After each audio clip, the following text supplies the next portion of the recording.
This 2014 Soccer World Cup recap is brought to you by Specsavers.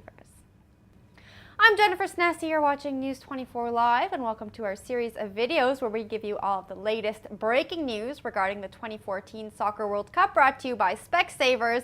Our Sport 24 editor Garen is joining me in studio along with chief writer Rob, and we're going to tell you everything you missed from this weekend. Well, Garen, I think the most notable news from this weekend is England losing. They are now out of the tournament. Can you take us through that game?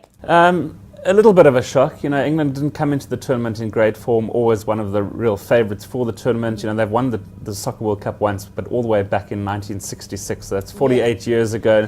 We've been hearing about how they're going to repeat that victory at some point, but they didn't even come close to this tournament. They lost their first two games. We talked last week that they needed favours from other teams in their groups, but mainly relying on Italy to win their remaining games. But Italy went and lost to Costa Rica, so England were out without actually even playing their third game. So I see they've kept their manager Roy Hodgson, so he's going to be around for a couple of years to go. They're talking about the England team being very young and perhaps being better in the next World Cup in Russia in 4 years' time. Tom obviously will tell there whether that's true or not.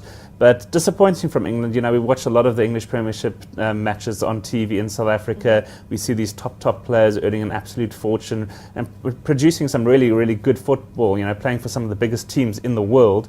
But on the international stage, they don't seem to be able to produce the form that other teams do. They sort of raise their game at the highest level. So unfortunate for England. They've still got a lot of fans, but I think we'd like to have a little go at them when they do sort of fail. So yeah, bad luck for them. Rob, are you disappointed? Not really. It was.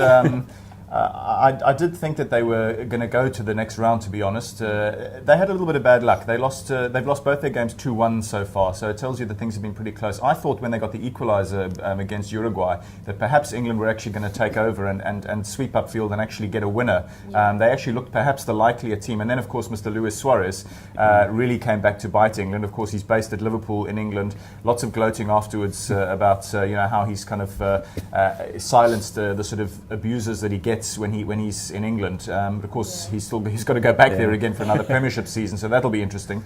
But England, some of their old guard, I think, are now just tottering a little bit. Steve Gerrard, unfortunately, magnificent servant he's been to England over the years, but he looked his age. He looked like a 35-year-old, I think, Aaron.